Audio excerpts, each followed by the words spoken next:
Ici on est au moulin de Roudin, à Poligné, donc un moulin qui date d'un peu plus de 500 ans. Et on fabrique de la farine de blé, donc farine de froment.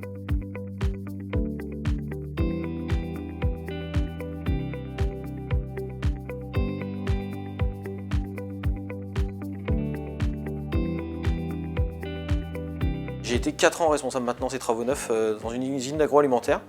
Et au bout d'un certain temps, j'avais fait le tour et j'avais toujours eu depuis mes 14-15 ans l'envie d'entreprendre.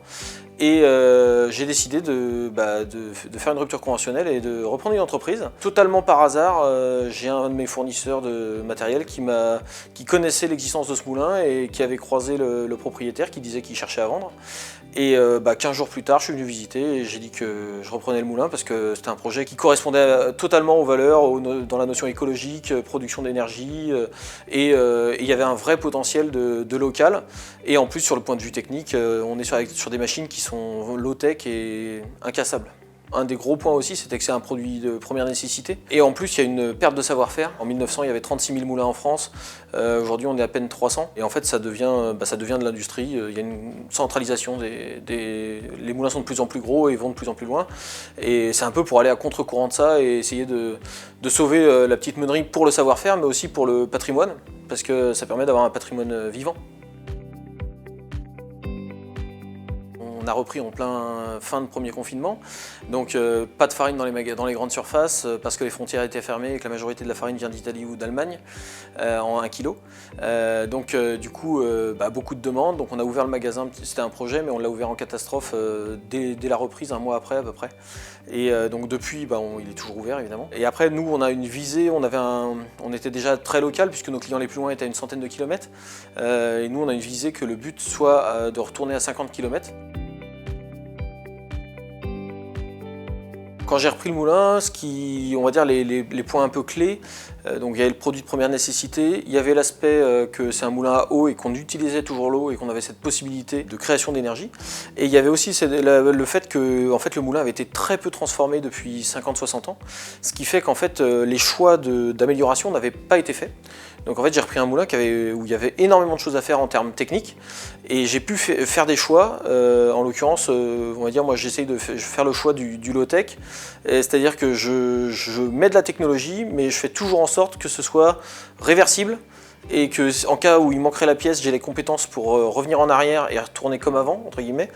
Donc, mais par contre, aussi gagner en confort.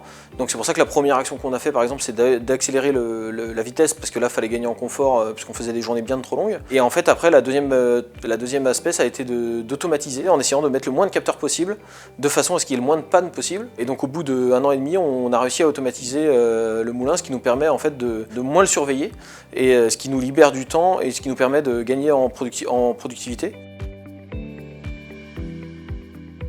Mettre en place une démarche d'économie d'énergie ou d'éco-responsabilité dans une TPE, c'est vrai que c'est pas facile. Au début, je l'ai fait en parallèle de mon boulot et c'est vrai qu'aujourd'hui, on a aussi grossi l'équipe parce que ça me prend beaucoup de temps de se préoccuper de tout ça en plus du travail du quotidien. Et c'est pas facile, mais la question, c'est est-ce qu'on a le choix? On a mis des variateurs de vitesse sur les gros moteurs, ce qui permet de faire des économies d'énergie, ce qui en plus permettait d'éviter de faire sauter des courroies, donc on gagnait à la fois en confort et à la fois en énergie.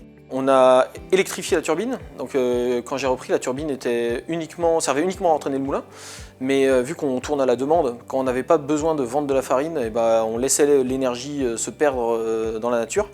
Et donc le fait d'électrifier, ça nous a permis de multiplier par 6 à 7 la production d'énergie du site.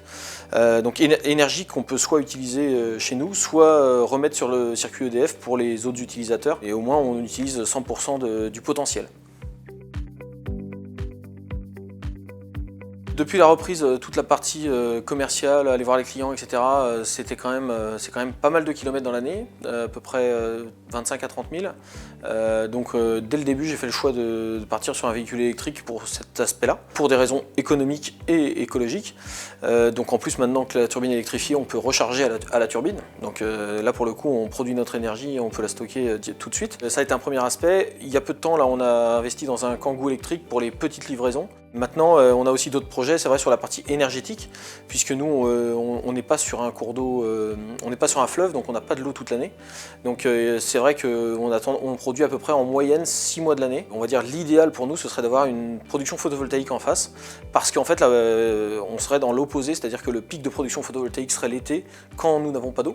Et donc, même si aujourd'hui on ne peut pas stocker l'énergie, puisqu'il n'y a pas de solutions qui sont bien en stockage d'énergie, au moins on aura une production annuelle qui couvrirait l'ensemble de ce qu'on consomme à l'année, même si on a un décalage de quelques heures entre la consommation et la production, mais au moins on aurait quelque chose de... Voilà, notre objectif c'est vraiment d'arriver à une compensation énergétique sur la partie électricité.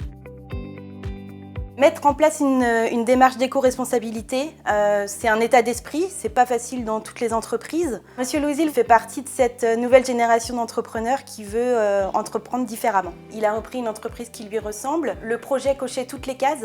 Monsieur Loisil voulait produire une matière de première nécessité avec un savoir-faire ancestral et de grosses possibilités d'innovation, qui lui permettent aussi d'apporter ses compétences qu'il a acquises lors de son parcours scolaire et professionnel, et toujours en gardant en tête l'objectif de neutralité carbone. La démarche éco-responsable, c'est essayer de trouver le meilleur des innovations, mais en ayant le prisme, quand on innove, de se dire est-ce qu'on ne fait pas l'inverse de ce qu'on devrait faire ? Et du coup, je pense que ça peut être une innovation, ça peut être aussi revenir en arrière sur certains points. Et d'un autre côté, voilà, faut pas se dire que parce que c'est nouveau, c'est forcément mal. Dans une démarche éco-responsable, je pense que le plus important, c'est toujours se questionner et remettre en question ce qu'on fait déjà.